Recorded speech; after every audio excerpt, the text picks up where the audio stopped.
vendor fed 3 orphaned brothers, years later. 3 Porsches arrived at her stand. Margaret Foster wiped the sweat from her brow with the back of her hand as she watched the slow movement of that Tuesday morning at her food stand on Maple Street in the Hope District of New York City. She had prepared cowboy beans, sausage with onions, seasoned breadcrumb mix, and sweetbread as she did every day, but customers seemed scarce that week, which promised to be even more financially difficult. That's when 3 white luxury cars stopped right in front of her humble stand, causing a strange silence on the busy street. Margaret felt her heart race when the doors opened and 3 elegant men stepped out, all dressed in impeccable suits that contrasted completely with the simplicity of the place where she worked. The tallest of the 3, a dark-haired man with neatly combed hair, walked ahead of the other 2 with a smile on his face that she couldn't decipher. There was something familiar in those brown eyes, a sweetness that awakened a distant memory in her racing heart. The other 2 accompanied him, a redhead of medium build and a shorter one, all appearing to be in their early 30s. "Mrs. Margaret?" asked the tallest, stopping a few meters from the stand. She swallowed hard, feeling her legs go weak. How did this man of such refined appearance know her name? Had she done something wrong? Her mind raced through the past few weeks, trying to remember if she had forgotten to pay any fees or had any pending issues with the city. "That's me, yes. Can I help you gentlemen with something?" she replied with a trembling voice, wiping her nervous hands on the purple apron she wore over her yellow t-shirt. The man took another step closer, and it was then that she saw tears forming in his eyes. "You don't remember us?" he said with a choked voice. "I'm Christopher. This here is Daniel." He pointed to the redhead. "And this is Benjamin." He indicated the shorter one. Margaret felt the world spin around her. Those names echoed in her mind like distant thunder, bringing back images she had kept deep in her heart for over 15 years. 3 skinny, dirty boys who appeared at her door in the late afternoons, with big, hungry eyes, asking only for a plate of food. "It can't be," she whispered, bringing her hand to her chest. You were just children," completed Daniel, the redhead, also approaching. "You do remember us." Tears began to stream down her face as the memories became clearer. She remembered perfectly those 3 orphaned brothers who appeared in her life at a time when she herself was struggling to survive.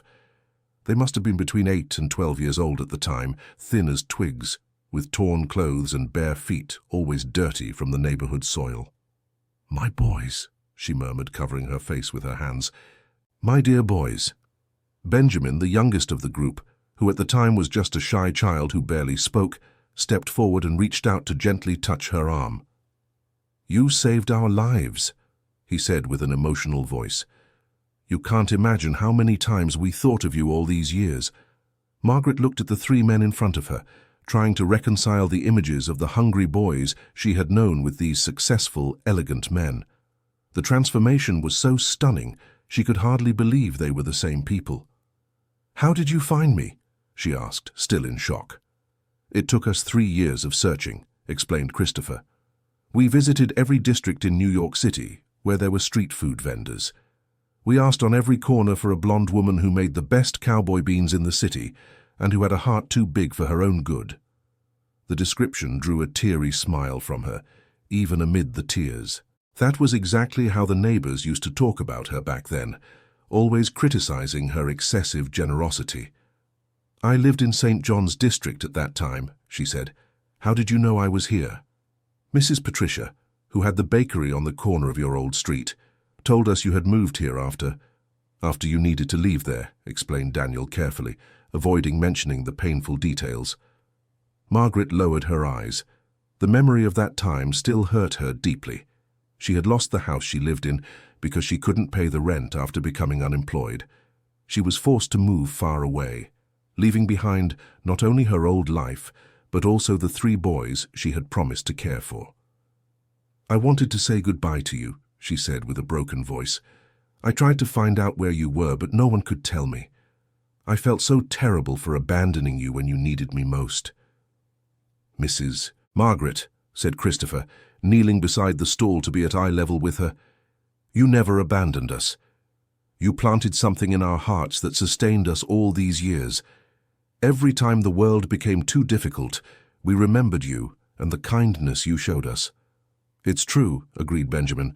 "When other people looked at us like we were trash on the street, you looked at us as if we were your own children." Margaret remembered perfectly how it had begun. It was late 2008, and she worked as a house cleaner during the day and sold food at night to supplement her income. Her own children, Jennifer and Michael, were already teenagers at the time, but still depended on her for everything. It was on a rainy winter afternoon that she saw the three boys for the first time. They were huddled under the awning of an abandoned building, shivering from the cold and clearly with nowhere to go. Something in her mother's heart broke upon seeing that scene, and she couldn't simply walk past. "Come here," she had said that day, waving to them. "Are you hungry?" Their reaction had been distrustful at first. They were used to rejection and scorn from people, so her kindness took them by surprise. But hunger spoke louder, and they approached timidly. She took them to the back of her house and prepared 3 generous plates of rice and beans, sausage with onions, and seasoned breadcrumb mix. The boys ate with a voracity that broke her heart, as if they didn't know when their next meal would be. "What are your names?" she had asked while watching them eat. "I'm Christopher," said the oldest, who seemed to be the protector of the other two. "This is my brother Daniel, and the little one is Benjamin. We're real brothers." "And where are your parents?" "We don't have any," Christopher replied simply, as if it were the most natural thing in the world. "Our mother left when Benjamin was a baby, and our father, he drank so much that his body couldn't take it anymore." The casual way they spoke about their own tragedy had deeply impacted Margaret. She realized those children had matured too quickly, forced by circumstances to care for each other at an age when they should have just been playing and studying. From that day on, the 3 boys became part of her routine. They always appeared in the late afternoon, after she returned from her house cleaning work, and she always had a plate of hot food waiting for them. It was never a formal agreement or an elaborate conversation. It simply happened naturally. Her own children, Jennifer and Michael, were initially bothered by the boys' constant presence. They questioned why their mother was spending food on strangers when they themselves sometimes had to make do with simpler meals. "Mom, you're being taken advantage of," complained Jennifer, who was 15 at the time. "These boys are not our responsibility. Any day now they're going to bring trouble to our house," added Michael, then 17. "The people on the street are saying you're becoming a hangout for street kids." Margaret understood her children's concerns, but she couldn't close her heart to those 3 orphans. Every time she looked at them, she remembered how life could have been different if she hadn't been lucky enough to have a roof and a job, however precarious. "You don't understand now," she said to Jennifer and Michael, "but one day you'll realize that helping those in need is what makes us truly human." Dear listener, if you're enjoying the story, please take a moment to like and especially subscribe to the channel. It helps us a lot as we're just starting out, now continuing. The neighbors also began to murmur about the situation. Mrs. Dorothy, who lived next door, never missed an opportunity to criticize. "Margaret, you're being very naive," she said whenever she met her. "Those boys are going to end up bringing all the kids from the street to your door. You'll see how your house will turn into a hangout for bums. And when they grow up and become criminals, you'll regret having helped them," added Mr. George, who lived across the street. But Margaret ignored the comments and continued to receive the 3 brothers every afternoon. Over time, she began to notice subtle changes in them. Christopher, who was naturally responsible, began helping her organize the funds for the house where they ate. Daniel, who had a special way with numbers, helped her with the accounts for the money she earned selling food. Benjamin, the shyest, opened up little by little and began to tell stories about the dreams he had.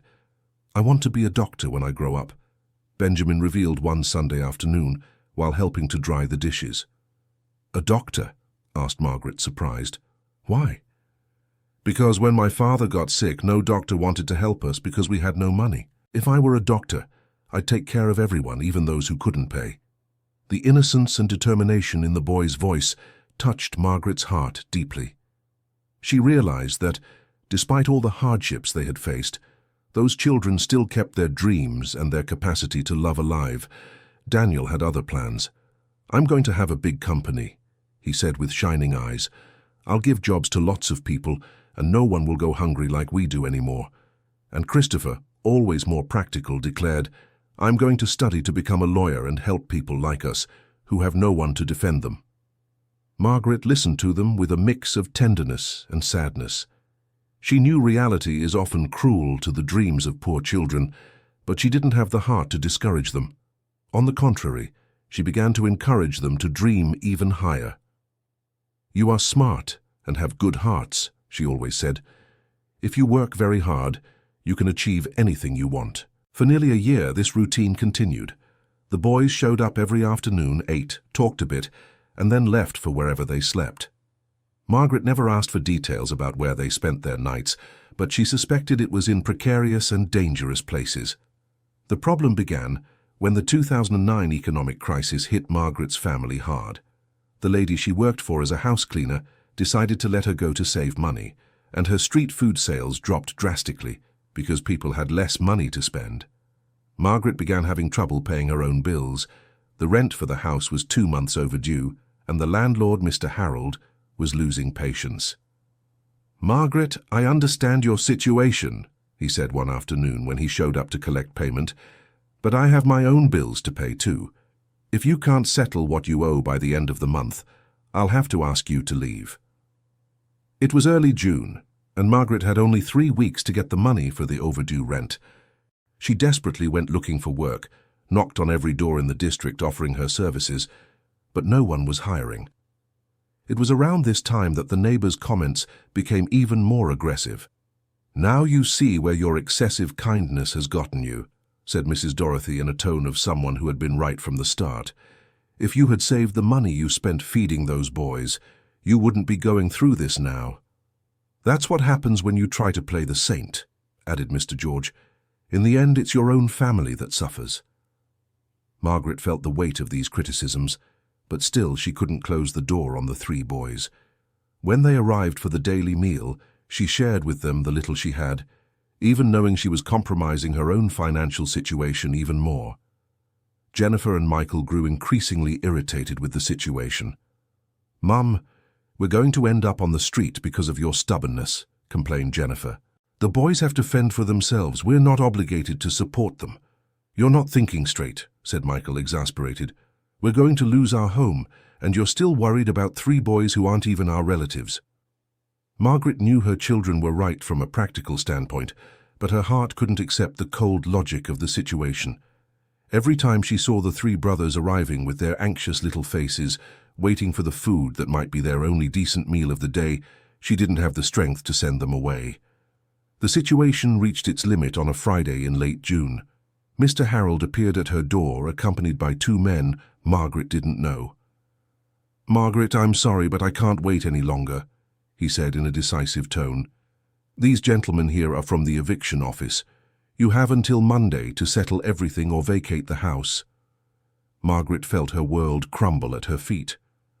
It was almost $3,000 in overdue rent, an impossible amount for her to get in just 3 days. She knew she would have to accept defeat and leave the house where she had built so many memories. That night, when the 3 boys arrived for dinner, she was visibly dejected. Christopher, who had always been the most perceptive, noticed something was wrong. "Aunt Margaret, you seem sad today," he said, using the affectionate nickname they had created for her. Margaret hesitated whether she should tell the truth. She didn't want to worry those children who already had too many problems to solve, but she also couldn't hide her anguish. "I'm going to have to move," she finally said, her voice low. "Where to?" asked Daniel, alarmed. "I don't know yet. Maybe to my sister's house out in the country. She said I can stay there until I can get back on my feet." The silence that followed was devastating. The 3 boys looked at each other with a panicked expression that broke Margaret's heart. It was as if the only safe harbor they knew was being taken from them once again. "And us?" whispered Benjamin, his eyes already filling with tears. Margaret felt she was being torn apart inside.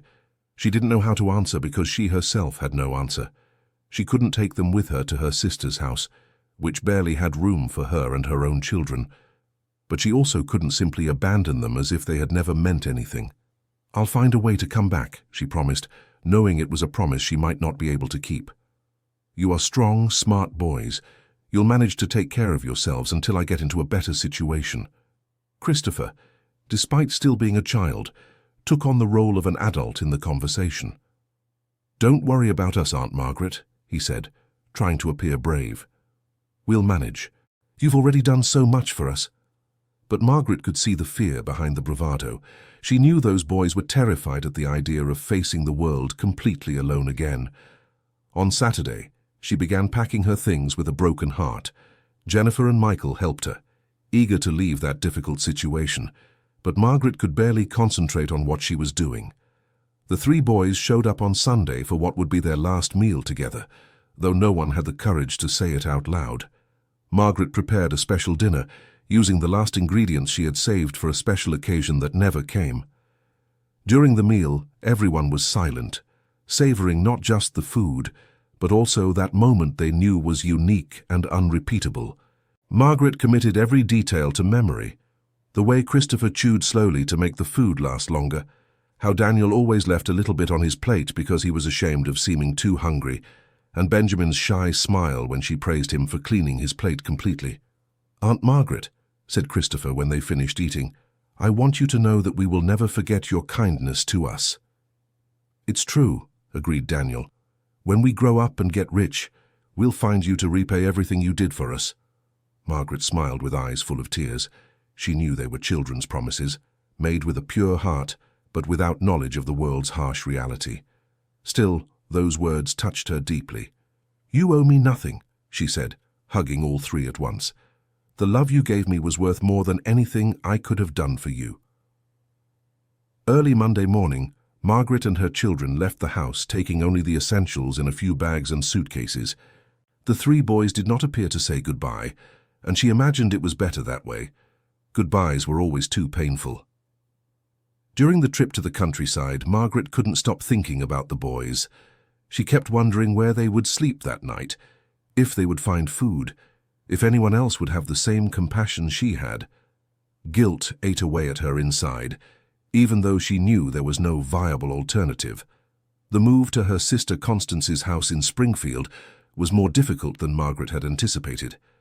Constance was a practical woman, somewhat embittered by her own difficult life, and made it clear from day one that her hospitality had an expiration date. "Margaret, you can stay here while you get organized," she said, "but you can't get too comfortable. My house is small, I have my own problems, and I can't support 3 more people indefinitely." Margaret understood the message and immediately began looking for work in the small town. It was difficult because she didn't know anyone, and opportunities were limited, but she managed to get some sporadic cleaning jobs that helped her contribute to the household expenses. Jennifer and Michael adapted more easily to the new life. Jennifer got a job at a clothing store downtown, and Michael started working at an auto repair shop. Both seemed relieved to have left behind the problems of the capital and the responsibility they felt for the 3 orphaned boys. But Margaret couldn't free herself from the memories. Every night before sleeping, she wondered what had happened to Christopher, Daniel, and Benjamin. Had they managed to stay together? Had anyone taken them in? Were they alive and healthy? Whenever she had a chance to return to New York City, Margaret would pass by the old neighborhood looking for news of the boys. She would talk to neighbors who still lived there, ask local shopkeepers, but no one could tell her their whereabouts. "Those 3 boys disappeared right after you moved away," Mrs. Dorothy told her during one of those visits. "The social services people came around looking for them, but couldn't find them." The news brought conflicting feelings for Margaret. On one hand, she was relieved to know that official people were looking for the boys, which meant they might have been directed to some proper institution. On the other hand, she was sad to confirm that they had truly disappeared from her life forever. The years passed slowly in Springfield. Margaret managed to establish herself as a housekeeper and later set up a small boarding house where she served lunch for the local workers. It wasn't a luxurious life, but it was honest and gave her the necessary livelihood. Jennifer married a young man from town and had 2 children. Michael found a serious girlfriend and was planning to start a family too. Margaret became a grandmother, which brought new joy to her life. But even in the happiest moments, there was always a hint of sadness when she remembered the three boys she couldn't protect to the end. Whenever her grandchildren complained about the food or threw tantrums at mealtime, Margaret remembered how Christopher, Daniel, and Benjamin ate with gratitude and pleasure every dish she prepared. Their memory became a kind of moral reference in her life. "Grandma, why do you always talk about those boys?" her granddaughter Emily asked once when she was about 7 years old. "Because they taught me that gratitude is one of the most beautiful things in the world," Margaret replied. "And they also taught me that when you truly love, that love stays in your heart forever, even when people drift apart." 15 years had passed since that painful farewell. Margaret was now 52, and had grown accustomed to the idea that she would never again have news of the three orphaned brothers who had marked her life so profoundly. It was then that she decided to return to New York City.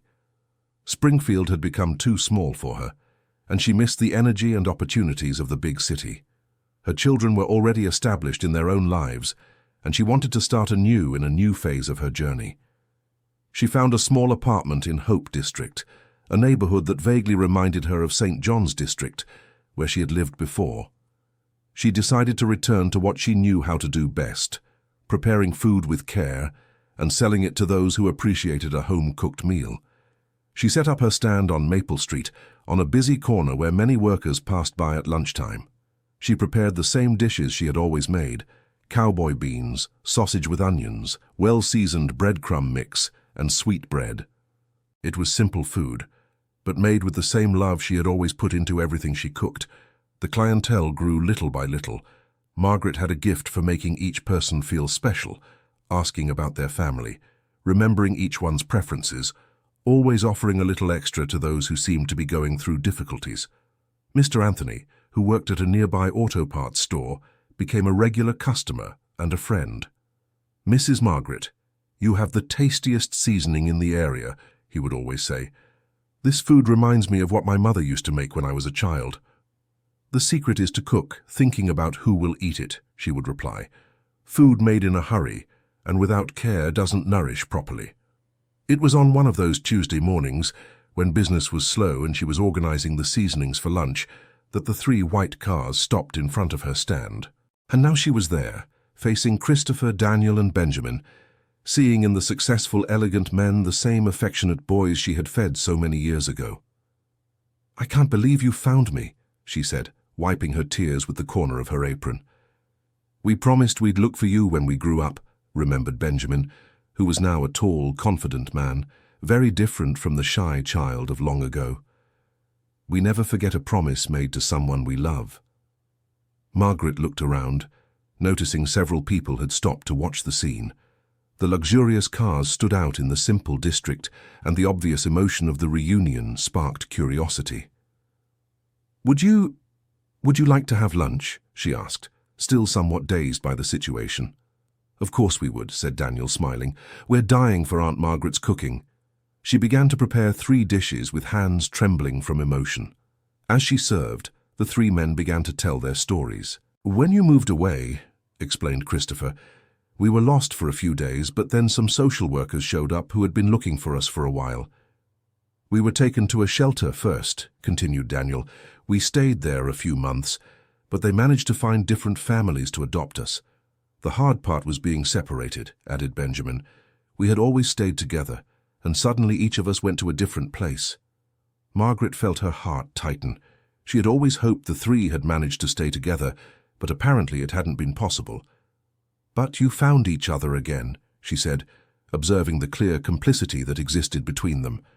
"That took a few years," explained Christopher. "When I turned 18, I started looking for my brothers. I found Daniel first, 2 years later.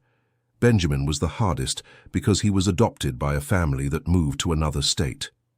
We fully reunited 5 years ago," said Benjamin, "and we've been inseparable ever since." Dear listener, if you're enjoying the story, please take a moment to like and especially subscribe to the channel. It helps us a lot as we're just starting out. Now, continuing. Margaret listened to their stories as she watched them eat. It was moving to see how they savored every bite, as if the food brought back all the memories of their childhood. "And how did you manage?" "All this?" she asked, discreetly gesturing toward the cars and elegant clothes. "Each of us was lucky with the families that adopted us," explained Christopher.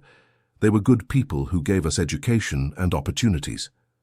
"I was adopted by the Harrison family," shared Daniel. "Mr. Robert had a small accounting firm. He taught me about administration and business from an early age.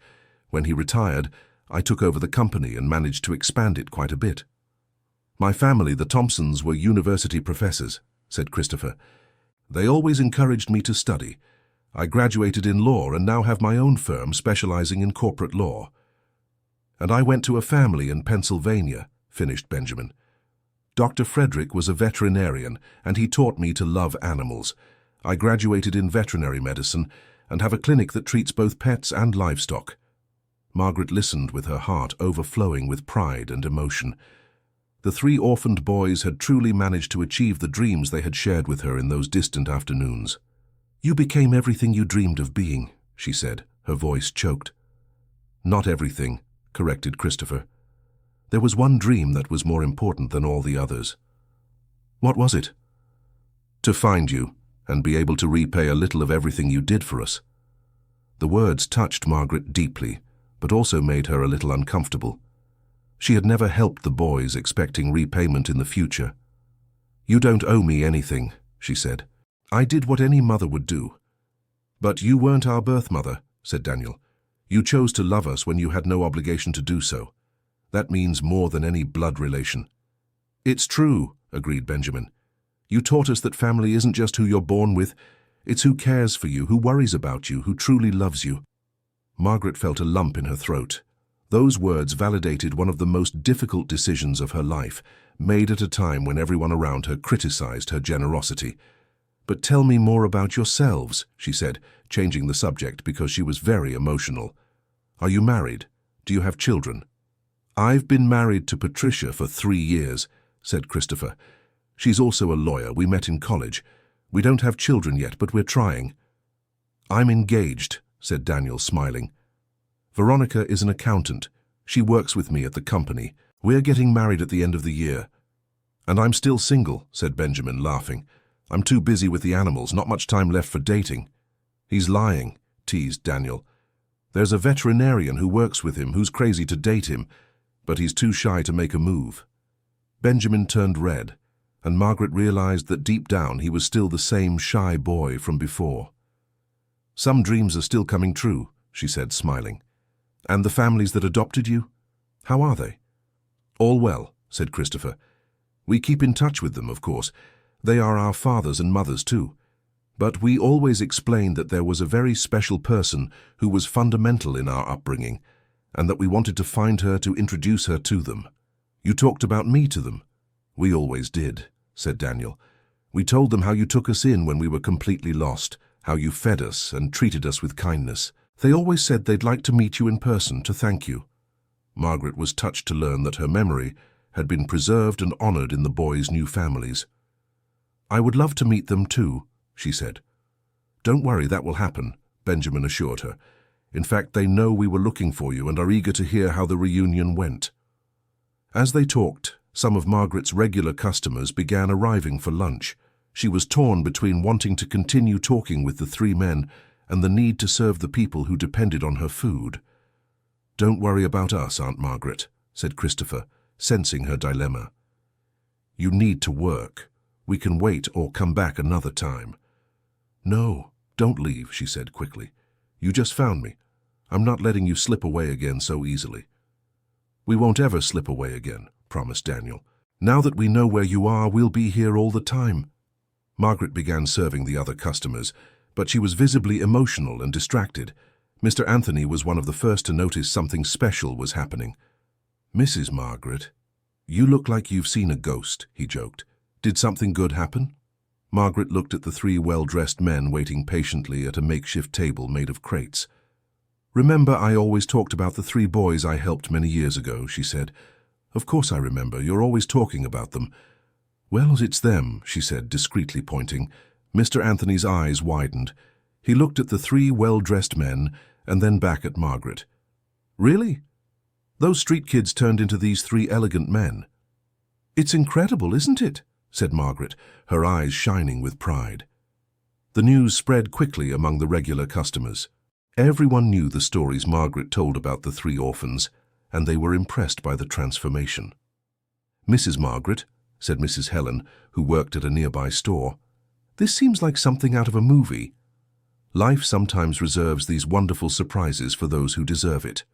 "You've always been very kind," added Charles, a house painter.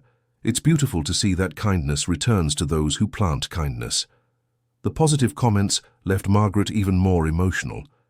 It was comforting to see that people recognized the value of what she had done, especially after so many years of hearing criticism about her excessive generosity.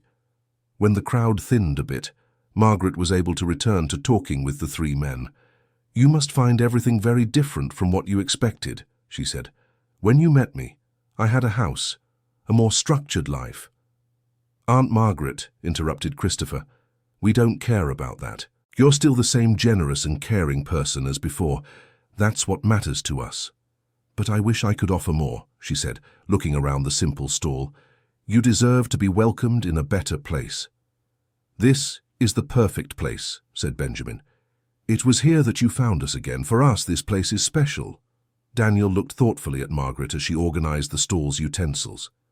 "Aunt Margaret, can I ask an indiscreet question?" "Of course, dear. How is your financial situation? I mean, is life good or is it difficult?" Margaret hesitated before answering.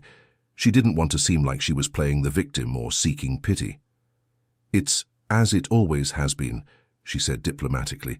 "Some days better, others worse, but I manage to get by." "But specifically now, how are things?" insisted Christopher. Margaret took a deep breath. There was something in their genuine concern that made her feel she could be honest. "Well, to be honest, it's not easy. The city hall increased fees for street vendors, and I've been having trouble keeping everything up to date.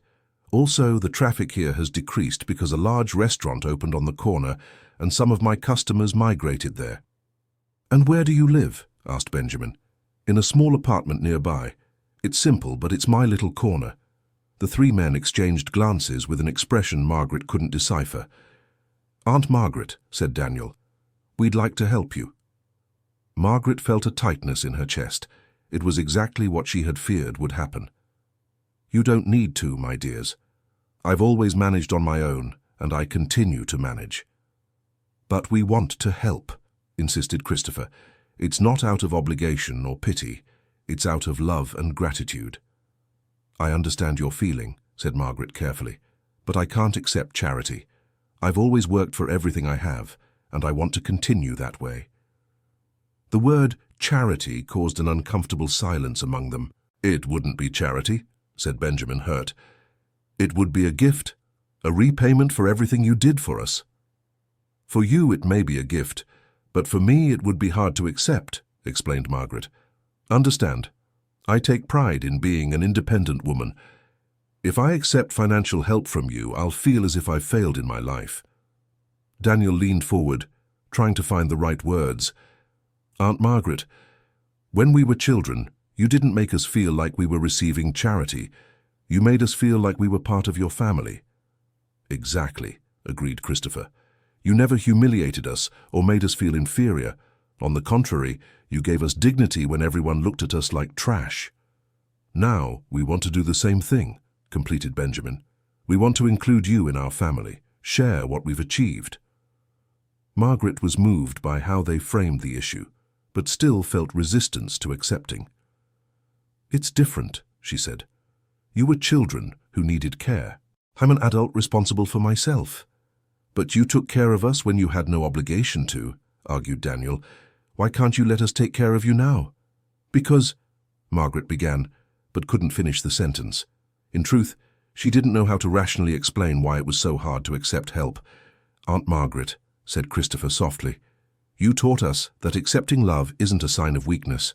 When we'd arrive hungry and you offered food, that didn't make us weak. It made us loved."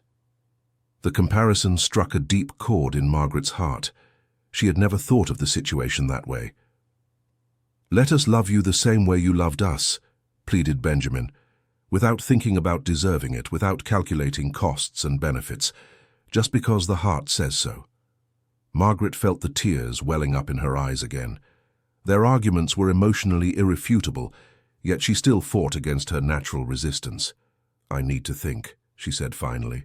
"It's a very big change in how I see things." "Of course we understand," said Daniel.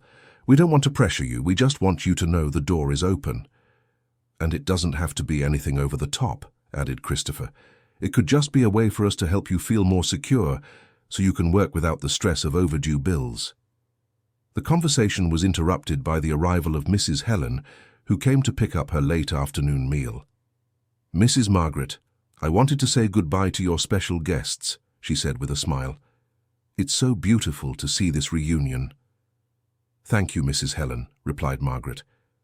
"And you, boys," she said, addressing the three men. "Take good care of our Mrs. Margaret. She's a rare pearl in this world." "Don't worry, we'll take care of her," promised Benjamin. After Mrs. Helen walked away, Daniel looked at his watch and made a worried expression. "Guys, I have a meeting in an hour," he said, "but I don't want to leave yet." "Me neither," said Benjamin. "We've waited 15 years for this moment." "And me neither," finished Christopher. "But Aunt Margaret also needs to work, and we're getting in the way." Margaret felt a pang in her heart at the thought of parting from them again. "You're not getting in the way at all," she said quickly. "On the contrary, you've brought joy to my day." "How about this?" suggested Daniel. "We come back tomorrow at the same time. Then we can talk more calmly without rushing." "You would do that?" asked Margaret hopefully. "We'll do it every day if you let us," said Christopher. "We have 15 years of conversation to catch up on." "And 15 years of lunches at Aunt Margaret's cooking to make up for," added Benjamin, provoking laughter from everyone. They stood up to say goodbye, and Margaret felt a mix of joy and melancholy. It was wonderful to have found the boys again, but saying goodbye to them, even if temporarily, brought back that familiar feeling of loss. "Before you go," she said, "I wanted you to know that you were the sons I never had. Jennifer and Michael are my flesh and blood, and I love them very much, but you three are the sons of my heart." The declaration took the three men by surprise. They hadn't expected to hear something so profound and emotional. "Aunt Margaret," said Christopher, his voice choked, "we always dreamed of having a family. You gave us that when we needed it most." "And now we have a real family," said Daniel. "The three of us, plus you, plus our current families. It's a big and special family. The family we chose," completed Benjamin, "which is the strongest of all." They hugged for a long time, and Margaret felt as if an old wound was finally healing in her heart. All those years she had carried the guilt of having abandoned the boys, but now she realized the love she had planted had blossomed beautifully in their lives. "Until tomorrow, Aunt Margaret," said Christopher, kissing her cheek. "Are you going to make cowboy beans again?" asked Benjamin, like a child asking for his favorite dish. "I'll make whatever you want," promised Margaret, laughing. "Then prepare your heart to hear many stories," said Daniel. "We still have a lot to tell." They got into the cars and left, waving from the window. Margaret stood still on the sidewalk, watching the vehicles until they disappeared around the corner. Only then did she notice that several neighbors were at their windows and doors, curious about what had happened. "Mrs. Margaret, who were those elegant men?" asked Mrs. Mary, who lived in the building across the street. "They were my sons," Margaret replied simply, and went home with a heart lighter than it had been in a long time. That night Margaret could hardly sleep. She kept replaying in her memory every detail of the reunion, every word exchanged, every expression on the faces of the three men. It was surreal to think that the skinny, frightened boys from 15 years ago had turned into those successful and affectionate adults. She got up several times during the night to prepare the next day's food with special care. She wanted everything to be perfect for their return. She seasoned the beans with even more affection, chose the most flavorful sausage she could find, and prepared a seasoned breadcrumb mix that was truly a culinary work of art. The next morning, she arrived at the stall earlier than usual. She arranged everything meticulously, put a clean cloth on the makeshift table where they had sat the day before, and anxiously awaited the arrival of the 3 white cars. But the hours passed, and they did not appear. The normal flow of customers came and went. and Margaret served everyone with a smile, but her gaze always returned to the street, hoping to spot the familiar vehicles. Noon came and went, 1 in the afternoon, 2 o'clock. Margaret began to feel a growing anguish in her chest. Had they changed their minds? Had they reconsidered the situation and concluded it was better not to get involved with her again? "Mrs. Margaret, you're very quiet today," observed Mr. Anthony. "Did something happen?" "No, nothing," she lied. "I'm just a little tired." But inside, her mind was buzzing with worries. Perhaps they had concluded she was too stubborn for refusing the offered help. Perhaps they thought it wasn't worth insisting with someone so proud, or perhaps they had realized she was just a part of the past that should remain in the past. At 3 in the afternoon, when she was beginning to lose hope, Margaret spotted one of the white cars turning the corner. Her heart raced, but she soon felt disappointment because it was only one car, not 3 like the day before. The car stopped, and only Benjamin got out. He walked toward the stall with a serious expression that made Margaret even more worried. "Hi, Aunt Margaret," he said, but without the radiant smile from the day before. "Hi, my dear. Where are Christopher and Daniel?" "They had some commitments they couldn't cancel," explained Benjamin. "They sent their apologies, but I didn't want to leave you waiting alone." Margaret felt a mix of relief and disappointment. At least one of them had kept the promise, but the absence of the other 2 left her feeling insecure. "Is everything all right?" she asked, trying to decipher his expression. Benjamin hesitated before answering, as if thinking carefully about his words. "Aunt Margaret, I need to tell you something. Yesterday, after we left, the 3 of us talked a lot about your situation." Margaret's heart tightened. She could already imagine what was coming next. "And we came to the conclusion that you are facing more serious difficulties than you let on yesterday." Margaret lowered her eyes, embarrassed.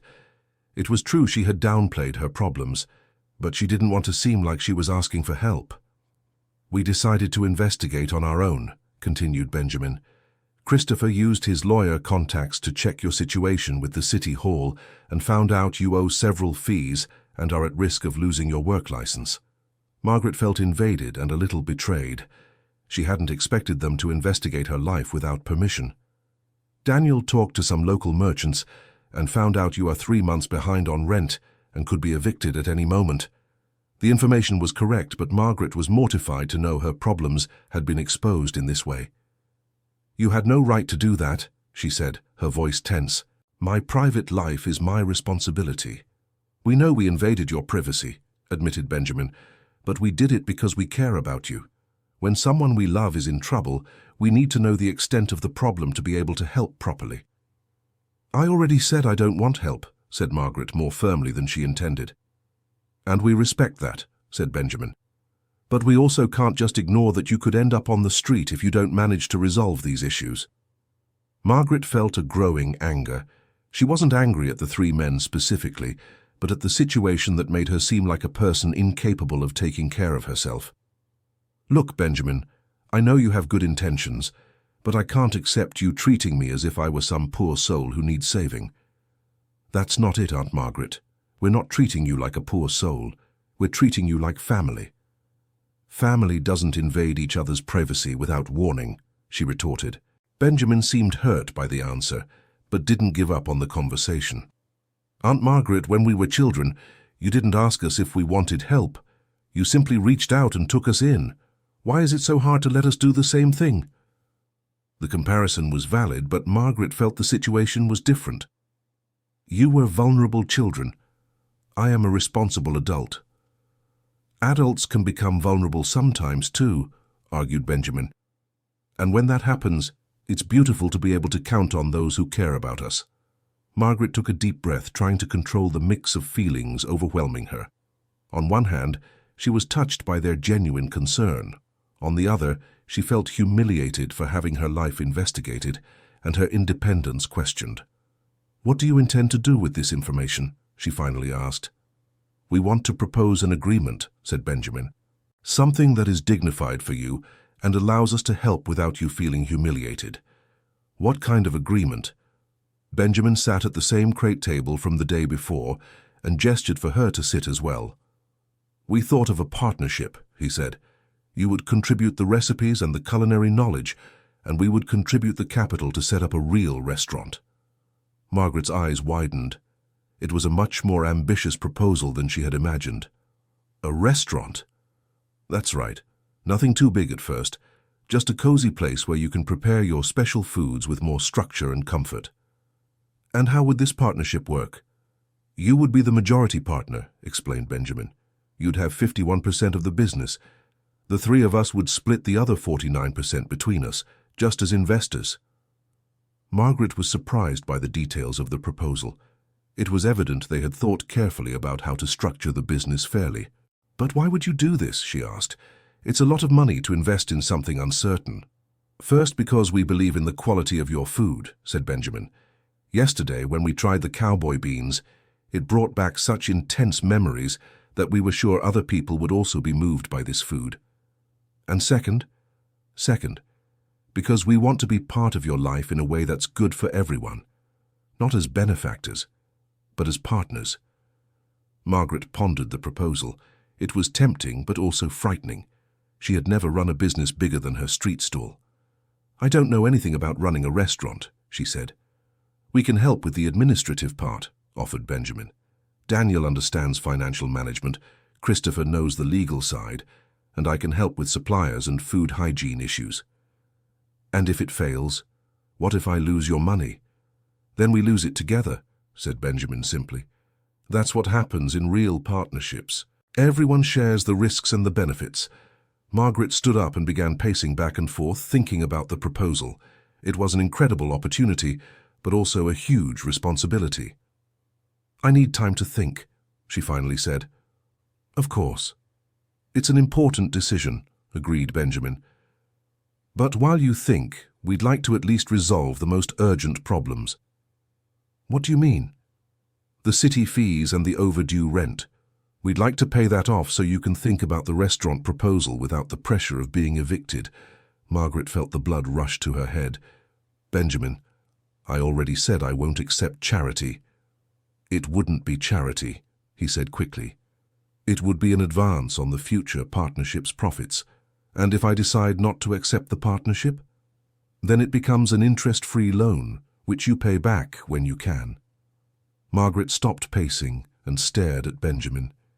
You've already decided everything, haven't you? No matter what I say, you'll find a way to help me anyway. Benjamin smiled for the first time since he had arrived. We learned that stubbornness from you, he said. When we were kids, no matter what we said, you always found a way to make us eat a full plate. The comparison made Margaret smile despite her annoyance. You're impossible, she said. We inherited that from our second mother, Benjamin joked. Margaret felt her heart soften. It was hard to stay irritated in the face of the obvious affection they showed. All right, she finally said, but on one condition. What? If I accept you paying off these debts, it has to be officially as an advance on the partnership. If I decide not to go into the restaurant business, I'll pay everything back with interest. Aunt Margaret, it's this or nothing, she said firmly. Either accept my condition or forget the whole thing. Benjamin sighed, seeing she was being immovable. All right. It can be as you wish. Great.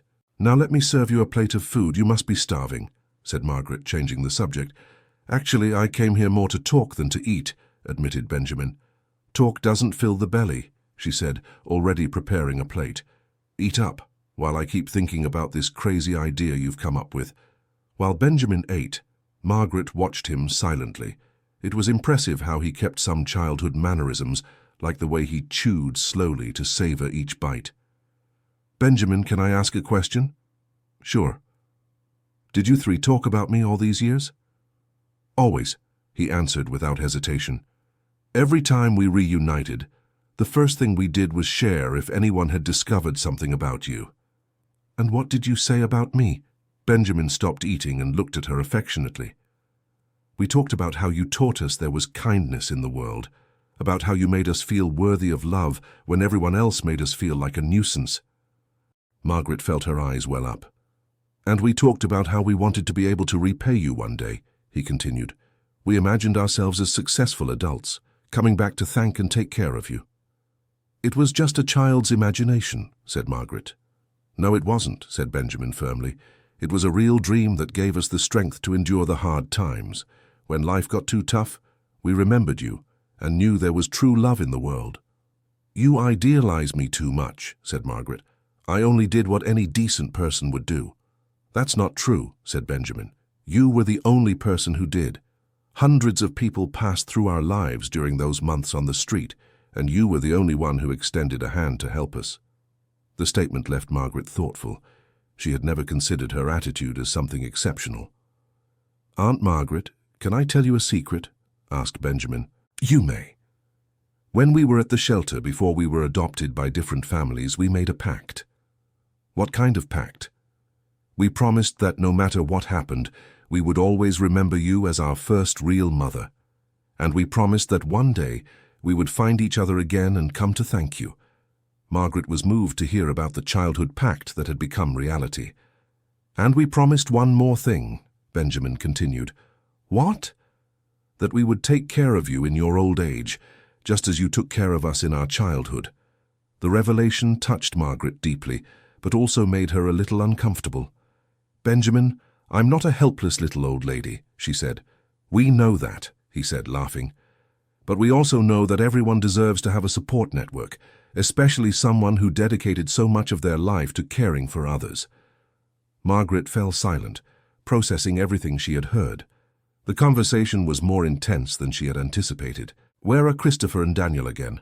she asked, slightly changing the direction of the conversation. "Christopher had to go to a hearing that was scheduled last minute," explained Benjamin. "And Daniel is in an important meeting with a client who came from out of town. But they'll be here tomorrow without fail. And you, don't you have work commitments?" "I do, but I cancelled everything today," said Benjamin. "It was more important to be here talking with you." Margaret felt honoured by the priority he had given to the meeting, but also concerned.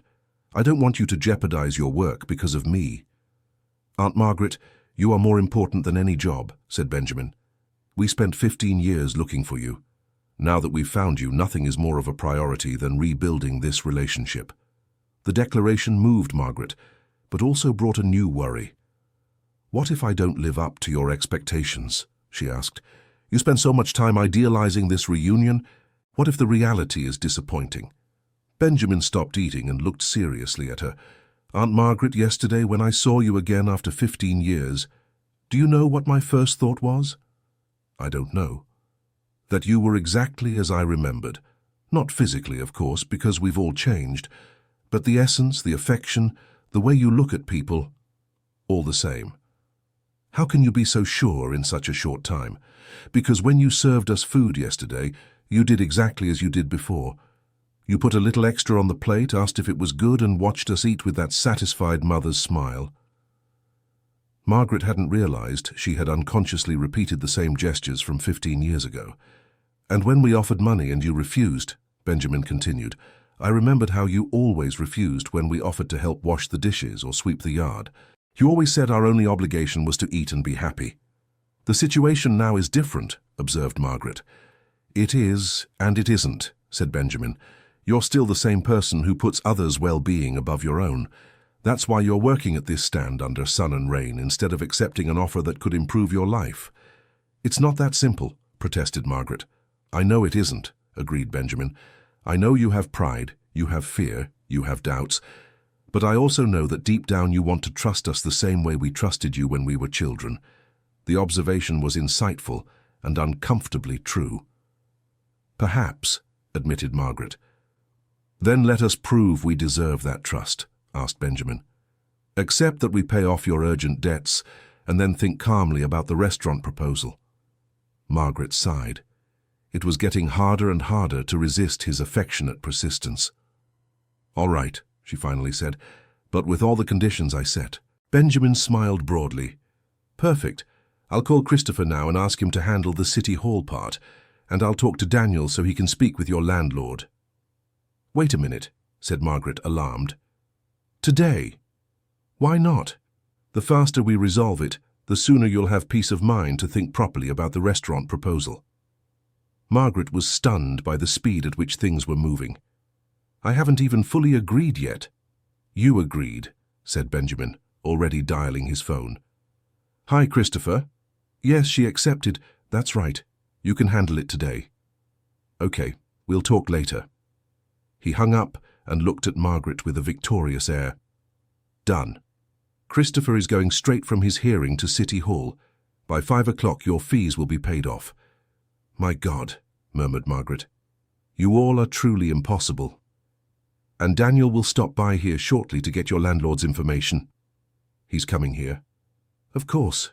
His meeting ends at 4 o'clock, and he said he'll come straight here. Margaret looked around the stand, suddenly worried about how everything looked. But I haven't tidied up anything. Aunt Margaret, relax, said Benjamin, laughing. We don't care about those things. To us, you'll always be the most elegant person in the world, no matter where you are. The afternoon passed quickly. Margaret served her regular customers while chatting with Benjamin about various topics. It was comforting to have his company, even though she occasionally felt a twinge of anxiety about the changes happening so fast. At 4:30, Daniel arrived in his white car, wearing an elegant grey suit. He greeted Margaret with a loving kiss and sat at the crate table with Benjamin. Aunt Margaret, Benjamin told me you accepted our proposal, he said, smiling. Part of the proposal, corrected Margaret. I'm still thinking about the restaurant matter. Of course, it's an important decision, agreed Daniel, but it's already a relief to know we'll be able to resolve the most urgent issues. Do you have the information you need? Asked Margaret. Actually, I need your rental contract and the landlord's full name, said Daniel. I'll speak with him personally and settle everything today. Margaret hesitated. Handing over those documents made everything more real and concrete. Are you sure you want to do this? She asked one last time. Absolutely, replied Daniel without hesitation. Aunt Margaret, 15 years ago, you didn't hesitate to help us when we needed it. Why do you think we would hesitate now? The comparison once again touched her heart deeply. All right, she said, taking the papers from her bag. But remember our conditions. Everything properly documented, promised Daniel. In fact, tomorrow, Christopher will bring a loan contract for you to sign, formalizing that it's an advance on the future partnership. And if I decide not to join the partnership, then it becomes a regular loan which you pay back when you can, said Daniel. No interest and no rush. Margaret handed over the documents and watched Daniel carefully store them in the leather briefcase he carried. All set, he said. I'll go straight to the real estate agency now. In 2 hours at most, your situation will be completely settled. How do you manage to resolve things so quickly? Asked Margaret, impressed. When we really want something, we find a way, said Benjamin, and we really want to take care of you. Daniel stood up to leave, but first leaned in to give Margaret a hug. Aunt Margaret, I know today was a day full of news for you, he said, but I want you to know we're doing all of this with a lot of love and a lot of care. I know, my dear, replied Margaret, moved. You are all very special. You are the special one, said Daniel. We're just returning what we learned from you. After Daniel left, Margaret and Benjamin kept talking until the end of the afternoon rush. Benjamin shared more details about his professional life, about the veterinary clinic he had set up, about the plans he had for the future. And what about dating? Asked Margaret. You said yesterday you have a colleague interested in you. Benjamin turned red. Dr. Veronica, he said. She's really nice. She's been working with me for 2 years. And why don't you make a move? I don't know. I'm afraid of ruining the friendship if she doesn't feel the same. Margaret smiled. It was comforting to see that despite all his professional success, Benjamin still had the characteristic shyness from childhood. You know what I've learned in life, Chat, she said, that we regret the chances we didn't take more than the risks we did take. Do you think I should ask her out? I think you should talk to her about how you feel. True friendship isn't ruined by honesty. Benjamin became thoughtful. Maybe you're right. Maybe I'm overcomplicating things. Sometimes the most beautiful things in life are the simplest, said Margaret, like you three showing up at my stand yesterday. It was simple, natural, and it brought me the greatest joy I could imagine. The conversation was interrupted by the ring of Benjamin's cell phone. It was Daniel, calling with news. Hi, Daniel. How did it go? Really? That's great. Okay, we'll see you tomorrow. Benjamin hung up and looked at Margaret with a huge smile. All settled. Your landlord was very surprised to receive the money and even said you're a great tenant. Margaret felt immense relief. She hadn't realized how the weight of those debts was affecting her sleep and her peace of mind. "And Christopher?" she asked. "He also sorted everything out at the city hall. Your situation is completely settled." "My goodness," murmured Margaret. "I can't believe you did all this in a few hours." "That's what happens when we have real motivation," said Benjamin. "For 15 years we dreamed of being able to take care of you. Now that we can, nothing will stop us." Margaret sat down in a chair because she suddenly felt a little dizzy from the abrupt change in her situation. "Are you okay, Aunt Margaret?" asked Benjamin, concerned. "Yes, I am," she said. It's a lot to process all at once." "We understand," said Benjamin. "That's why we want you to go home, rest, and think calmly about the restaurant proposal. No rush, no pressure. Will you come here again tomorrow?" "Every day, if you'll let us," promised Benjamin. "We have 15 years of time together to make up for." Dear listener, if you're enjoying the story, please take a moment to like and especially subscribe to the channel. It really helps us who are just starting out. Now continuing. Margaret began tidying up the stand to close, and Benjamin helped her by carrying the heavier boxes to the cart she used to transport everything. "Benjamin," she said as they walked, "can I confess something?" "Of course." "I'm afraid." "Afraid of what?" "Afraid that all of this is too good to be true. Afraid of waking up tomorrow and discovering it was all just a dream." Benjamin stopped walking and gently took her arm. "Aunt Margaret, can I tell you something very serious?" "Go ahead." "You saved us when we were children, but not just physically by giving us food. You saved our souls, showing us we were worthy of love." Margaret stayed silent, listening. "Now it's our turn to save you," Benjamin continued. "Not because you need saving, but because that's how true love works. It goes and comes back. It multiplies. It spreads." "You've already saved me," said Margaret, her voice emotional. "You saved me from the guilt I've carried for 15 years, from the regret of having abandoned you." "Then now let's live the future together," said Benjamin, "without guilt, without regret, only with gratitude and love." They arrived at the building where Margaret lived, and Benjamin accompanied her to the door. "Tomorrow all 3 of us will come," he promised, "and we'll talk about all the details of the restaurant proposal, but no pressure. If you don't want to, we'll find other ways to help." "You're as persistent as children," said Margaret, smiling. "We learned from you," Benjamin retorted. "You were persistent too when you wanted to make sure we had eaten properly." Margaret hugged Benjamin for a long time before saying goodbye. "Thank you for everything, my dear." "Thank you for finding us again, Aunt Margaret."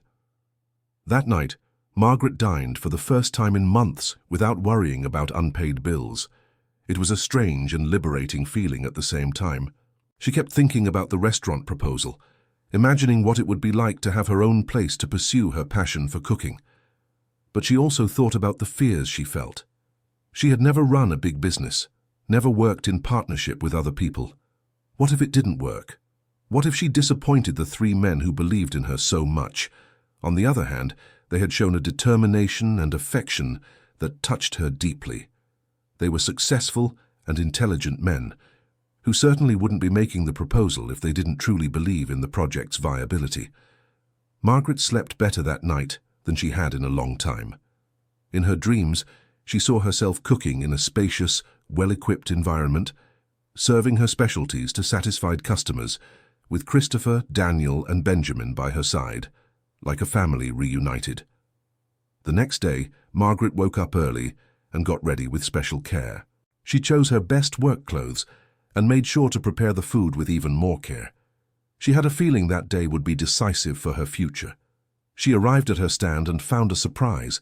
There were 3 bouquets of flowers waiting for her, each with a card signed by Christopher, Daniel, and Benjamin. "For the most special woman in the world, with love, Christopher," said one card. "Thank you for teaching us the meaning of family. With affection, Daniel," said another. "For our second mother, with eternal gratitude." Benjamin completed the third. Margaret was moved by the surprise and arranged the flowers around the stand, giving the place a special charm. The regular customers immediately noticed the difference.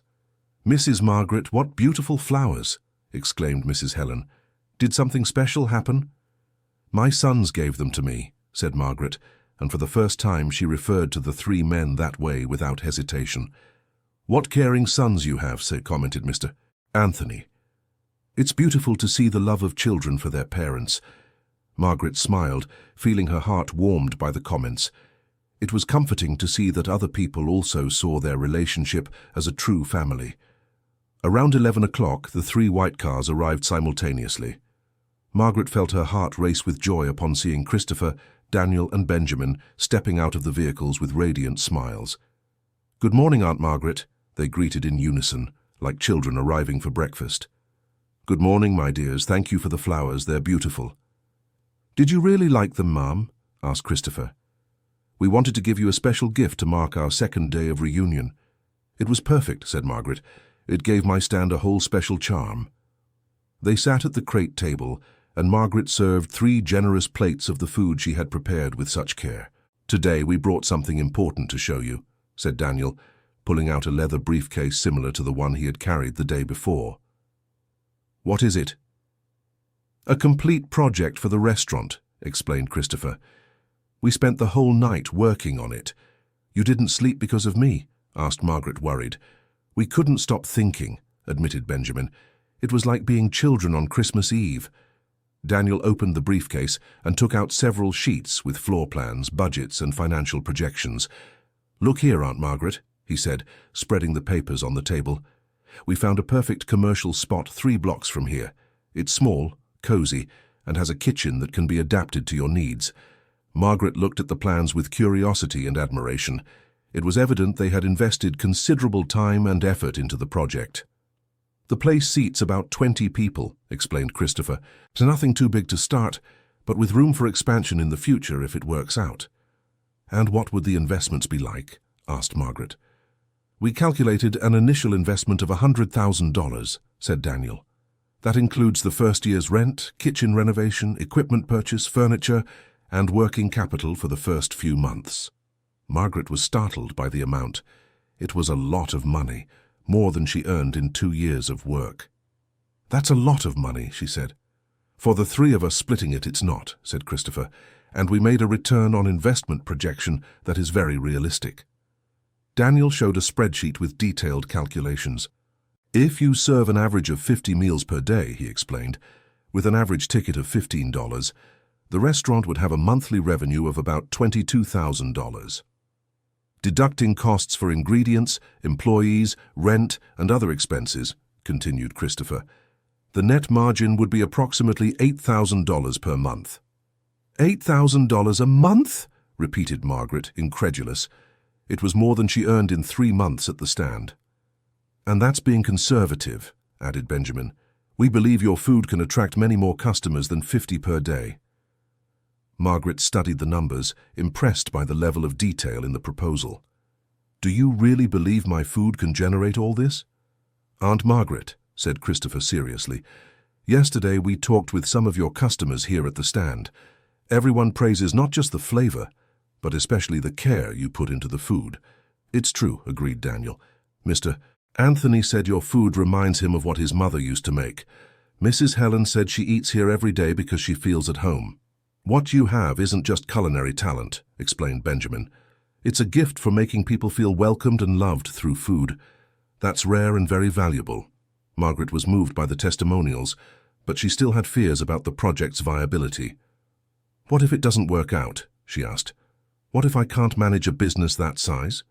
"We'll help with the administration," said Daniel. "I'll handle the financial part, Christopher takes care of legal matters, and Benjamin helps with suppliers and quality control." "And what if it still doesn't work?" "Then we close the restaurant and go back to the street stand," said Christopher simply. "No drama, no guilt. We tried, and that's that." "But you'll lose the invested money," observed Margaret. "Money we can recover," said Benjamin. "What we can't recover is the opportunity to do something special together with the most important person from our childhood." The way they framed the issue made everything seem simpler and less risky. "Can I see the place?" asked Margaret. "Of course," said Daniel, excited. In fact, we've already scheduled a visit for right after lunch if you'd like. You really think of everything, said Margaret, impressed with their organization. We learned to be organized since we were kids, said Christopher. When we had nothing, planning every step was essential. And now that we have more resources, we use them to make even better plans, added Daniel. Margaret spent the rest of the morning serving customers and thinking about the proposal. It was tempting, but also frightening. It represented a radical change in her life, a step into a completely different future. During the lunch rush, she observed how the three men interacted with the regular customers. They were polite, friendly, and clearly interested in understanding the business's dynamics. Several customers commented to her about how well-mannered and affectionate her sons were. At 2 in the afternoon, when the rush subsided, they went out together to see the commercial space. Margaret locked up the stand and went in Christopher's car, while Daniel and Benjamin followed in the other vehicles. The location was on a quiet residential street, but with good foot traffic. It was a small space that had operated as a snack bar before, but had been closed for a few months. "What do you think?" asked Christopher, as Margaret walked through the empty space. It was a simple space, but with good potential. The kitchen was small but functional. The dining area allowed for cozy tables to be placed. There were large windows that let in plenty of natural light. "It has potential," admitted Margaret, "but it would need a well-done renovation." "We've already spoken with a contractor," said Daniel. "He can do all the necessary adaptations in 40 days. "And how much would the renovation cost?" "It's included in the 100,000 budget," explained Benjamin. "We made sure to calculate everything precisely." Margaret continued walking through the space, trying to imagine herself working there every day.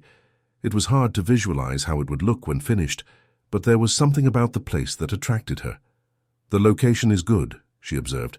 "Quite a few people pass by on the street, and there are some nearby businesses that could provide regular customers." "Exactly," said Christopher. "And it's close enough to your current stand so your loyal customers can keep coming." "Not to mention there's easy parking," added Daniel. "That's important for attracting customers who come by car." Margaret spent almost an hour examining every detail of the place. The three men patiently accompanied her, answering questions and offering suggestions on how each space could be used. "And how would the division of work be?" she finally asked. "You would be the head chef and general manager," explained Christopher. "You'd run the entire day-to-day operation." "I would come here 3 times a week to handle the financial part," said Daniel. "Inventory control, accounts payable and receivable, cash flow. I would come once a week to talk with suppliers and check the quality of ingredients," added Benjamin. "And I would handle all the legal matters," completed Christopher. "Licenses, taxes, employee contracts if we need to hire." "You've even thought about the staff?" asked Margaret. "At first, we believe you can manage on your own with maybe 1 helper to serve the tables," said Daniel. "But if business picks up, we can hire more people." Margaret was impressed with the level of planning. It was evident they had thought through every aspect of the business. "And the restaurant's name?" she asked, curious. The 3 men exchanged glances and smiled. "We had a few ideas," said Benjamin, "but we want you to choose." "What were the ideas?" "Aunt Margaret's Corner," suggested Christopher. "Home flavor," proposed Daniel. "Heart's Seasoning," completed Benjamin. Margaret smiled. All the names reflected the affection and warmth they associated with her cooking. "They're beautiful names," she said, "but I think it should be something that represents our story together." "What kind of thing?" Margaret was thoughtful for a few moments. "How about chosen family?" she finally suggested. The silence that followed was filled with emotion. The 3 men looked at each other, visibly moved by the suggestion. "Perfect," said Christopher, his voice choked up. "That's exactly what we are," agreed Daniel. "A family that chose each other and found each other again," completed Benjamin. Margaret felt she had made the right choice. The name perfectly captured the essence of the relationship they had built. "So, you liked the suggestion?" "We love it," said the 3 in unison. When they returned to Margaret's stall, she was visibly more excited about the project. Seeing the actual location had made everything more real and tangible. "Aunt Margaret," said Daniel, as he helped her organize things, We don't want to pressure you, but we need an answer by the end of the week. Why? The owner of the commercial spot has other interested parties, explained Christopher. He gave us priority until Friday, but after that he can't guarantee it anymore. Margaret felt a twinge of anxiety.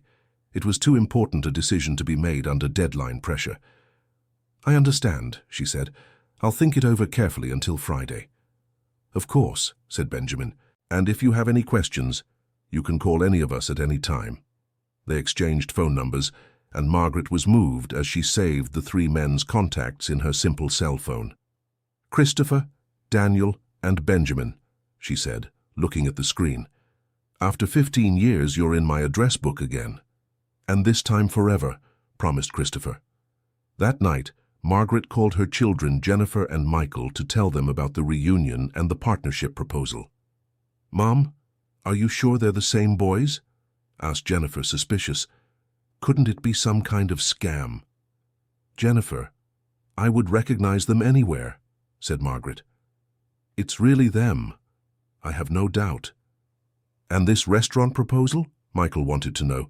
$100,000 is a lot of money, Mom. What if it's too risky an investment? Margaret explained all the details of the proposal, from the financial calculations to the division of responsibilities. It seems well planned, admitted Jennifer. But do you have the experience to run a business that size? That's what worries me too, confessed Margaret. But they promise to help with everything I don't know. Mom, those men owe you a lot, said Michael. If they offered to help, it must be because they really want to repay what you did for them.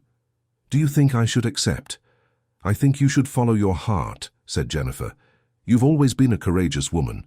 It was courage that made you help those boys when everyone criticized you. And it was courage that made you start over when everything went wrong, added Michael. Now might be the time to have the courage to accept a good opportunity. The conversation with her children helped Margaret see the situation from a different perspective. They reminded her that she had always been someone who didn't shy away from challenges.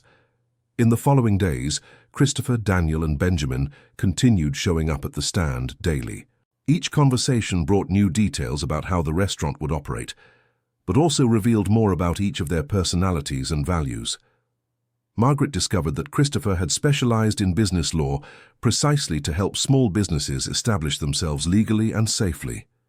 Daniel had built his company always focusing on social responsibility, offering opportunities to people in vulnerable situations. Benjamin maintained a program at the veterinary clinic where he treated animals from low-income families for free. You've all directed your professions to help other people, observed Margaret on a Thursday. We learned from you that success only has meaning when it's shared, explained Christopher, and that our obligation is to use our privileges to improve the lives of those in need, added Daniel. You planted these seeds in us when we were children, said Benjamin. Now they've borne fruit, and we want to plant them in other places too. Margaret was moved to realize how her influence had multiplied through the lives of the three men. On Thursday night, she finally made her decision. She called Christopher and said she wanted to talk with all three together the next day. Is it to give the answer? He asked, anxious. Yes, said Margaret. I already know what I'm going to tell you. And can you give a hint about the decision?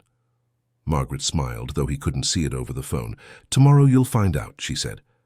On Friday, Margaret woke up with a feeling of lightness she hadn't felt in a long time. She had made an important decision, and as much as she had apprehensions, she felt at peace with the choice she had made. She prepared a special meal for the last day of the week, taking extra care with the seasoning and presentation. She wanted it to be a memorable meal, regardless of which direction things would take. The three men arrived promptly at 11 o'clock, visibly anxious to hear her answer. Good morning, Aunt Margaret, they greeted, but with a clear tension in their voices. Good morning, my dears. Sit down. I'll serve lunch, and then we'll talk. Margaret served the plates with special affection, observing how they ate more slowly than usual, clearly focused on the conversation to come. This seasoned breadcrumb mix is even tastier today, commented Daniel, trying to ease the tension. I used a special seasoning, said Margaret with a mysterious smile. When they finished eating, she sat at the table with them and took a deep breath. I thought a lot about your proposal, she began. The three leaned forward, attentive to every word. And I've come to the conclusion that—" She paused, seeing the anxiety on their faces. "You boys are very convincing." "What do you mean?" asked Benjamin, not understanding if it was positive or negative. "I accept the partnership," said Margaret, smiling broadly. "Let's open the Chosen Family Restaurant." The silence that followed lasted only a few seconds before erupting into shouts of joy and emotional hugs. "Really, Aunt Margaret?" asked Christopher, his eyes shining. "Really," she confirmed. "You convinced me it's a good idea, and more importantly, you convinced me we can be happy doing this together." Daniel stood up and immediately started calling someone. "Who are you calling?" asked Margaret. "The owner of the commercial space," he said, excited. "We're closing the deal today." "And I'll call the contractor," said Benjamin, "to start the renovation as soon as possible." "Easy now, everyone," said Margaret, laughing at their excitement. "No need to rush so much." "Aunt Margaret, we waited 15 years for this moment," said Christopher. "Now that it's here, we don't want to waste a single minute." The afternoon was a whirlwind of activity. Margaret accompanied the three men to sign the lease for the commercial space. Then they went to the bank to open a joint account for the future company, and finally to Christopher's office to formalize the partnership. "Margaret Foster, majority partner with 51%, read Christopher as he drafted the Articles of Incorporation. "Christopher Anderson, Daniel Anderson, and Benjamin Anderson, each with 16.33%. The trade name of the establishment will be Chosen Family Restaurant," he continued typing. Margaret watched everything with a mix of excitement and disbelief. It was surreal to be formalizing a partnership with the three boys she had fed so many years ago. "And the corporate purpose of the company?" asked Christopher. "To serve good food made with love," said Margaret. "I'll write something more technical," said Christopher, laughing. "But the spirit will be exactly that." When all the papers were ready and signed, Daniel pulled out a bottle of champagne he had hidden in his briefcase. "To celebrate the start of our partnership," he said, opening the bottle. "And to celebrate the reunion of our family," added Benjamin. "To celebrate that childhood dreams sometimes come true," finished Christopher. They toasted in the law office, four emotional adults celebrating a new phase of their lives. "Aunt Margaret," said Daniel, "you have no idea how happy we are." "You're happy?" said Margaret. "I'm overjoyed. I feel as if I've finally found my place in the world." The following weeks were intensely busy. The restaurant renovation began immediately, with Benjamin supervising all the kitchen adjustments and Christopher handling the necessary permits. Daniel drew up a detailed schedule of all the steps leading up to the opening. Margaret continued working at the market stall during the day, but spent her afternoons at the future restaurant, following the construction progress and planning every operational detail. "I want every table to have a small plant," she told the decorator Christopher had hired, "so people feel like they're eating in a home, not a regular restaurant. And I want the kitchen to be visible from the dining room," she added, "so customers can see the food is made fresh, with care." Every decision was made jointly by the four partners. They met every night to discuss the construction progress, the menu, the suppliers, the decor. It was a democratic process where everyone's opinion mattered, but where Margaret had the final say on culinary matters. The menu was one of the most enjoyable parts to define. Margaret proposed dishes that represented her culinary journey.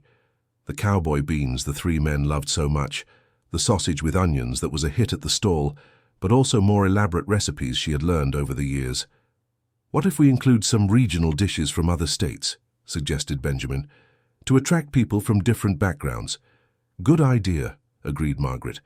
"I can make a Pennsylvania-style stew, a Northeastern-style rice and beans, a Southern-style pot roast. You know how to make all that?" asked Daniel, impressed. "Yes, I do," said Margaret proudly. 15 years in the countryside taught me many different recipes." The name Chosen Family drew attention from the start. When the sign was installed on the facade, several passers-by would stop to read and comment. "What an interesting name," Margaret heard one woman comment to her friend. "Chosen Family. There's a beautiful story behind it for sure." "That's true," agreed the friend. It must be a special place." Word-of-mouth advertising began even before the opening. The regular customers at Margaret's stand grew curious about the new venture, and she made a point of inviting them personally. "Mr. Anthony, I want you to be one of the first customers," she said. "After all, you put up with me for so long at the stand." "Mrs. Margaret, I'm the one who's thankful for having had the privilege of eating your food all these years," he replied. "You can be sure I'll be there on opening day." A week before the opening, Margaret made the decision to close the street stand for good. It was an important symbolic moment. She was leaving behind one phase of life to begin another, completely new one. "Are you sure you want to close the stand?" asked Christopher. "You could keep both things at first, just to be safe." "No," said Margaret firmly. "If we're going to do this, we're going to do it right, with total dedication to the restaurant." "And if it fails?" "If it fails, we start over," she said simply, "but it will succeed. I feel it in my heart." Her confidence was contagious to the three men. They too abandoned part of their other activities to dedicate themselves more intensely to the restaurant. Daniel hired a partner to manage his accounting firm while he focused on the new business. Christopher passed some of his cases to colleagues to have more time available. Benjamin hired another veterinarian to share the responsibilities at the clinic. "We're betting everything on this project," observed Benjamin during one of their evening meetings. "As it should be when you truly believe in something," replied Margaret. The final menu featured 15 main dishes, 8 sides and 6 desserts. Everything made in an artisanal way, with fresh ingredients and a lot of care in the preparation. Margaret trained 2 kitchen assistants during the last week before the opening. They were women from the area who were unemployed, and whom she chose not only for technical need, but also for each one's personal story. "I'm going to teach you not just the recipes," she said to Norma and Amanda, the 2 hires, "but above all, how to cook with love. Because the difference in our food is in the care we put into every dish." The opening was scheduled for a Friday night. They insisted on it being something intimate, just for friends, family, and special customers from the old stand. The night before, Margaret could barely sleep. She was anxious, excited, and a little nervous all at once.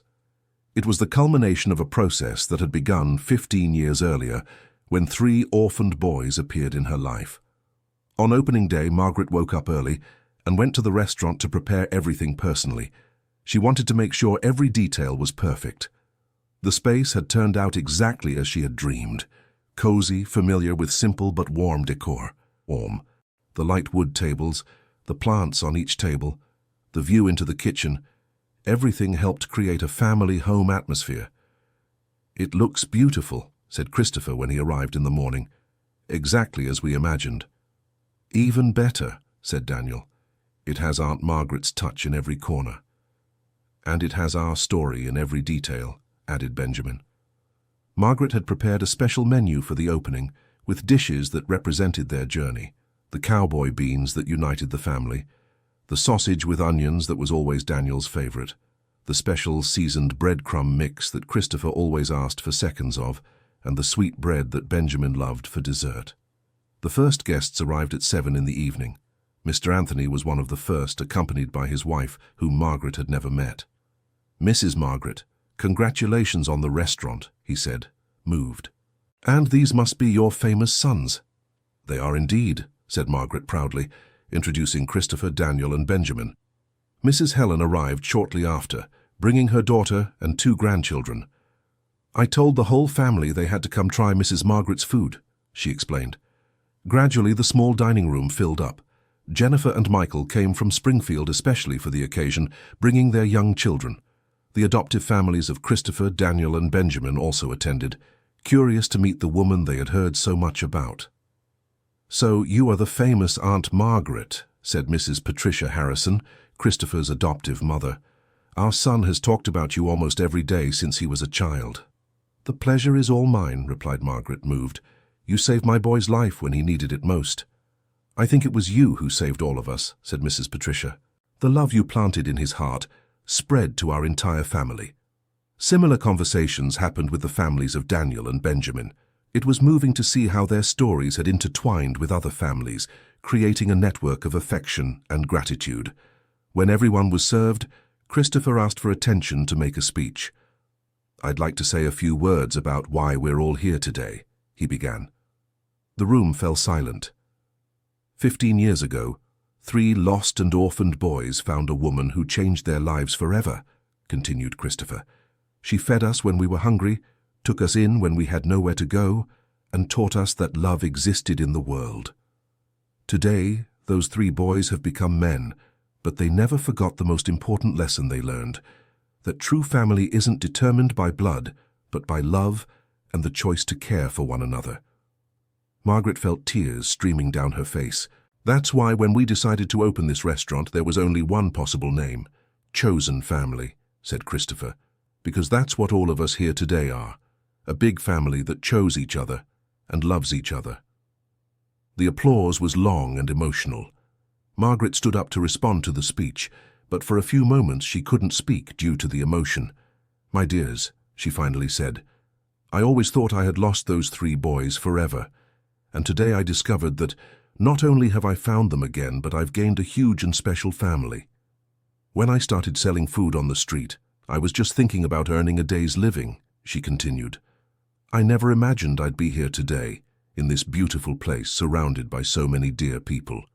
But the most important thing is that this restaurant isn't just a business. It's proof that true love always returns, always multiplies, always finds a way to flourish." She looked at Christopher, Daniel, and Benjamin. "You taught me that being a mother isn't about giving birth. It's about giving love, care, opportunity. And today I am the proudest mother in the world, seeing what you've become." The dinner proceeded in a family celebration atmosphere. People chatted between tables, exchanged stories, got to know each other better. The atmosphere was exactly as Margaret had dreamed, warm, welcoming, full of life. The food was an absolute success. All the dishes were praised, but the cowboy beans stood out as the unanimous favorite. "Mrs. Margaret, these beans are a work of art," said Dr. Frederick, Benjamin's adoptive father. "I've never tasted anything like it." "The secret is in the care," replied Margaret. "Every bean is seasoned with love." Near the end of the evening, as guests began to say goodbye, Margaret sat for a few moments to absorb everything that had happened. "Tired, Aunt Margaret?" asked Benjamin, approaching her. "Tired but happy," she replied, "very happy." "And now, tomorrow it really begins," said Daniel. "Tomorrow we start our new life," said Margaret, "our life as a family." "Forever," added Christopher. "Forever," repeated Margaret, with the certainty that this time nothing and no one would separate them again. The Chosen Family restaurant officially opened to the public the following Monday. From the very first day, it had a steady flow of customers.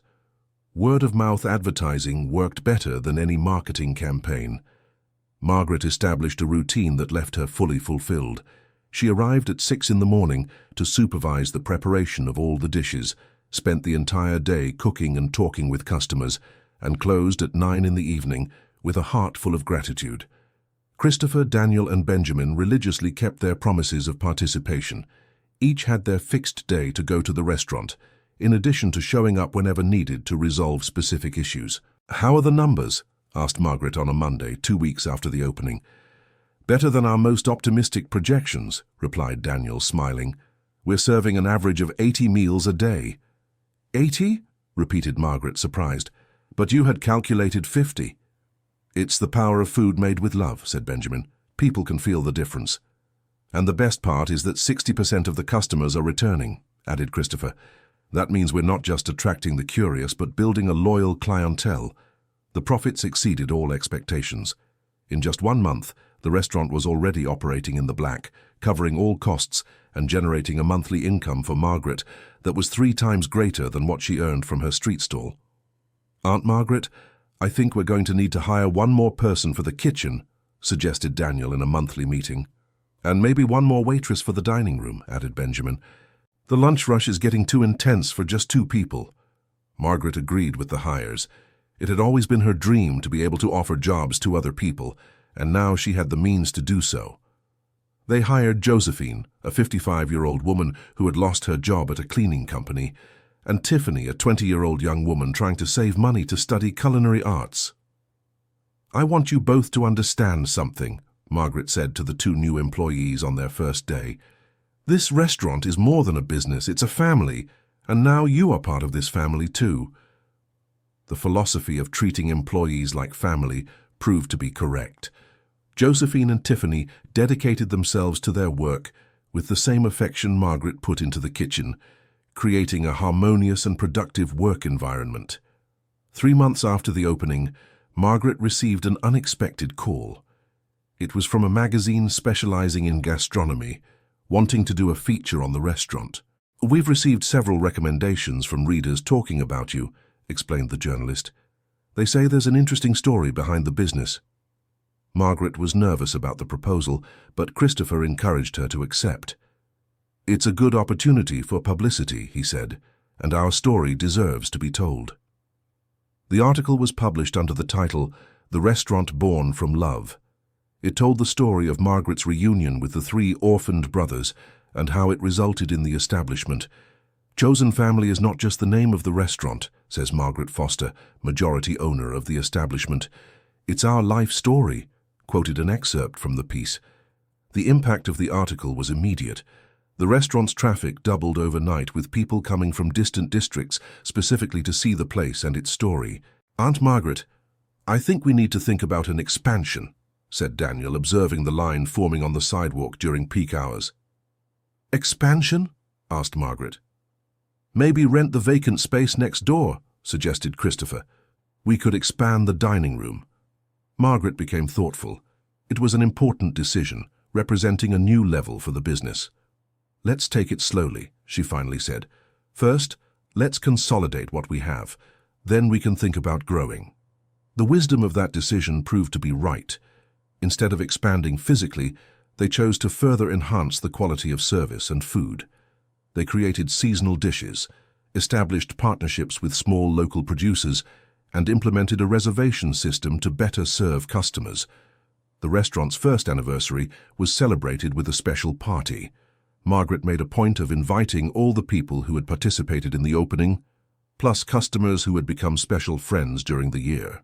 "A year ago, we were just dreaming about all of this," said Margaret in her thank you speech. "Today I can say we have surpassed all the dreams we had." "But the most important thing isn't the numbers or the success," she continued. "It's seeing that we managed to create something that makes people happy, that brings them closer to their families, that makes them feel loved." The main table at the party gathered 4 generations: Margaret, Christopher, Daniel, and Benjamin, their respective families, and the children who represented the future. It was the perfect embodiment of the chosen family concept that gave the restaurant its name. "Aunt Margaret," said Christopher during the party, "we wanted to use this special date to make an announcement." "What kind of announcement?" Daniel stood up and pulled out a chair for her to sit. "We decided it's time to give back to the community part of what we've received," he explained. "How so?" "We want to create a foundation," said Benjamin, "to help other children in socially vulnerable situations." Margaret's eyes widened, surprised by the proposal. "A foundation?" "That's right," confirmed Christopher. "We'll use part of the restaurant's profits and our own resources to offer free meals, vocational courses, and psychological support for at-risk minors." Margaret was moved hearing the proposal. "And what would the foundation's name be?" "The Aunt Margaret Foundation," said Daniel. "In your honor." "No, it can't be," protested Margaret immediately. "If we're going to do this, it has to have a name that represents all of us." "What kind of name?" Margaret was thoughtful for a few moments. "How about the Chosen Family Institute, son?" she suggested, "so that other children also have the chance to find a family that chooses and loves them." The proposal was approved unanimously, sealing another chapter in the story that had begun 15 years earlier on a rainy winter afternoon.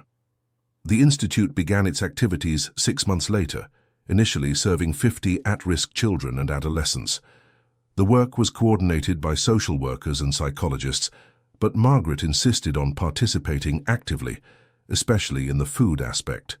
"These children will receive not just nutritious meals," she would say, "but also a lot of affection in every dish we prepare." Christopher handled the legal side of the foundation, Daniel managed the financial resources, and Benjamin supervised health and nutrition matters. It was a team effort that combined each one's professional skills with the love they all felt for the cause. The first boy served by the institute was named John.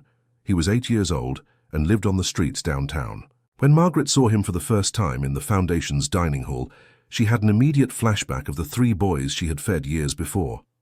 "What's your name?" she asked, kneeling to be at eye level with the boy. "John," he replied shyly. "Are you hungry, John?" The boy nodded, and Margaret went to the kitchen to prepare a special plate. When she returned, she watched him eat with the same voracity that Christopher, Daniel, and Benjamin had shown at their first meal. "History repeats itself," murmured Benjamin, who had observed the scene from afar. "It doesn't repeat," corrected Margaret. "It multiplies. It spreads. Every child we help today can help others in the future." "Like we did," said Christopher. "Like you did," agreed Margaret, smiling. 2 years after the restaurant's opening, Margaret woke up on a Sunday morning with a strange feeling. It wasn't sadness or worry, but a kind of anticipated nostalgia, as if she were about to close an important chapter of her life. She was preparing breakfast when the phone rang. It was Christopher. "Aunt Margaret, are you free for a special lunch today?" he asked. "Of course, my dear. Where do you want to go?" "Actually, we want you to come have lunch at Daniel's house," said Christopher. "The whole family is gathered there."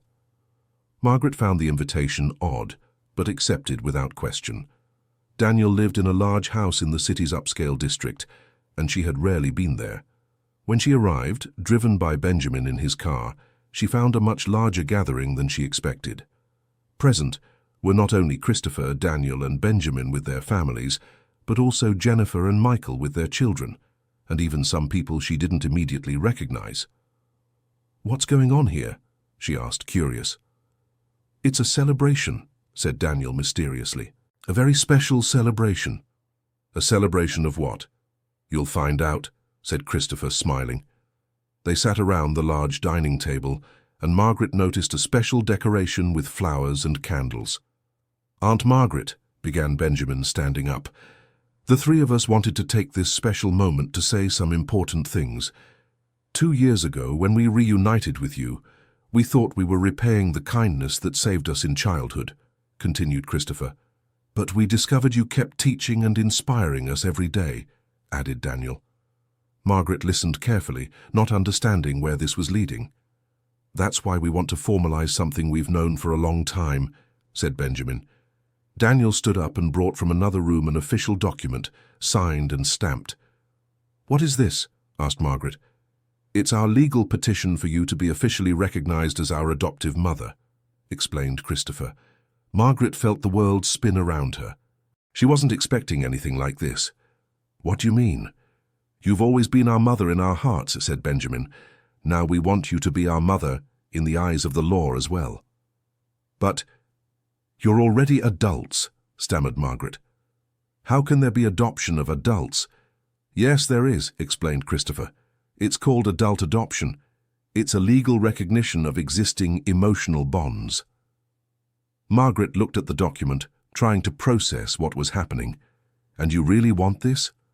"We want it more than anything in the world," said Daniel. "You gave us a family when we were children. Now we want to make that family official forever." "And that's not all," added Benjamin with a mischievous smile. "What else?" Christopher brought out another document. "This is the will of the 3 of us," he said. "Regardless of marriages, children, or other circumstances, you will always be our primary heir." "To ensure you never go without again," explained Daniel. "And to ensure the Chosen Family Institute keeps running for many generations," finished Benjamin. Margaret was speechless. It was too much love, too much care, too much planning for one heart to absorb. "You don't have to do this," she finally said. "We don't have to, but we want to," said Christopher. "It's our way of ensuring the family we built together is eternal. And to repay, even if partially, everything you have meant to us," added Daniel. Margaret looked around the table, seeing all the beloved faces watching her with affection and expectation. "So I'm going to officially become the mother of 3 sons in their 30s, she asked, beginning to smile. "Yes, you will," said Benjamin, laughing. "And we will officially be your sons for the rest of your life, even if you get married and have children of your own." "Especially if that happens," said Christopher, "because then our children will have the best grandmother in the world." Emotion completely overwhelmed Margaret. It was the perfect ending to a story that had begun with 3 hungry boys and a woman with a heart too big for her own good. "I accept," she said through her tears. "I accept being your official mother." Lunch turned into a big family celebration. Margaret signed all the necessary papers, legally formalizing what had existed in their hearts for a long time. "Now we are a real family," she said, hugging all 3 men at once. "We always were," corrected Christopher. "Now the whole world will just know." The story of Margaret and her 3 chosen sons spread beyond the borders of New York City. The Chosen Family Restaurant became a pilgrimage site for people who believed in the transformative power of love, and the institute of the same name expanded its activities to other cities. Margaret, now 55, lives surrounded by a family that includes her biological and adopted sons, her daughters-in-law and sons-in-law, her grandchildren, and all the employees of the restaurant and the institute who are also treated as family. "Sometimes I wake up and think I'm dreaming," she confessed in an interview for a documentary about second chances in life. "Because it's so much love, so much blessing, so much more than I ever imagined was possible," she continued. 3 orphaned boys gave me the most beautiful family in the world." The documentary, titled Chosen Family, A Story of Love and Reunion, was broadcast nationally and inspired hundreds of people to open their hearts to children in vulnerable situations. Christopher married Patricia and had 2 children, Mary Margaret and John Charles. Daniel married Veronica and also had 2 children, Anne Paula and Daniel Jr. Benjamin finally confessed his feelings to Dr. Veronica from the veterinary clinic married her, and they had a daughter, Sophia Margaret. All the children call Margaret Grandma Margaret and spend Sundays at the restaurant, where she prepares special lunches and tells stories about the importance of loving and being loved. "Grandma Margaret, tell the story again about when you were boys," always asks Mary Margaret, the eldest granddaughter. "Once upon a time, there were 3 boys who had no family," begins Margaret, for the 1,000th time. "And a lady who had a family but had room in her heart for 3 more sons." The children listened to the story as if it were the first time, absorbing the lesson about how true love knows no barriers or limitations. The Chosen Family Restaurant continues to operate successfully, serving over 200 meals a day. Margaret still personally runs the kitchen, but now has a team of 12 employees, all treated as members of the extended family. The Chosen Family Institute has served over 1,000 children and adolescents, and has an impressive success rate in the social and familial reintegration of the minors it assists. "Our mission is to show every child that they are worthy of love," explains Margaret at the Institute's charity events. "Because when a child knows they are loved, they can transform not only their own life, but also the lives of others." In her speeches, Margaret always ends with the same reflection. "We never know when an act of kindness can completely change the course of someone's life. That's why we should always be kind to everyone, especially to those who need it most. Because we might be looking at a child who 15 years later will come back to thank us and give us the most beautiful family we could ever imagine." Margaret is now 58 years old, with 6 official children, 3 adopted and 3 biological, 8 grandchildren, a thriving restaurant and a charitable institute that is a national reference. But when asked about her greatest achievement in life, she answers without hesitation, "My greatest achievement was learning that love is the only thing that multiplies when it is divided. When I shared my table with 3 orphaned boys, I lost nothing. I gained an entire family, a life mission, and the certainty that kindness always returns to those who plant it." The story of Margaret and her 3 chosen sons proves that it is never too late to start over, that true family is the one we choose, and that nourishes our heart, and that a plate of food served with love can change the destiny of several generations. Every Tuesday afternoon, Margaret still sets aside special time to prepare cowboy beans, sausage with onions, and seasoned breadcrumb mix, not because she needs to sell them to survive, but because they are the flavors that united a family and continue to unite people around a welcoming table. And whenever she looks out the restaurant window and sees 3 cars parked outside, Margaret smiles and whispers a prayer of gratitude, because she knows her story is living proof that love planted with generosity always blossoms into unimaginable blessings. The 3 white Porsches have become a symbol of hope in the Hope District. Every time the local children see them parked in front of the restaurant, they know their owners are there, not just enjoying a special meal, but planning ways to make the world a more loving and just place. "Aunt Margaret," said Christopher on a recent Sunday, as they watched the grandchildren playing in the small backyard behind the restaurant, "do you know what our greatest joy is?" "I don't know, dear." "It's knowing that our story doesn't end with us," he explained. "Every child we help at the Institute could become the start of a new beautiful story. And every person who eats at our restaurant takes a little bit of the love you taught us," added Daniel. "So our family will keep growing forever," finished Benjamin. Margaret smiled, seeing the wisdom in her son's observation. "That's right," she agreed. "True love is eternal. It spreads, it multiplies, and it never ends. And we are just the beginning of a much bigger story." And so on Maple Street in the Hope District of New York City, a small street food stall became much more than a restaurant. It became a symbol that planted kindness always bears fruit, that chosen love is stronger than any adversity, and that a true family is one built day after day with care, dedication, and lots of food made with love. The story of Margaret Foster and her 3 sons of the heart, Christopher, Daniel, and Benjamin, continues to be written each day with every plate served, every child welcomed by the Institute, every smile exchanged around the family table that never stops growing. Because some stories have no end. They simply transform into seeds of new, even more beautiful stories, planted in the hearts of those who believe that love can do anything, that family is chosen with the heart, and that a plate of food prepared with care has the power to save the world, one person at a time. End of story. Now tell me what you thought of this touching story. Do you believe Margaret made the right decision by accepting the partnership with her sons of the heart? How would you react if you were surprised by someone you helped in the past? Share your opinion in the comments. Leave your like if the story touched your heart. And most importantly, subscribe to the channel so you don't miss other emotional stories that celebrate the power of love and chosen family.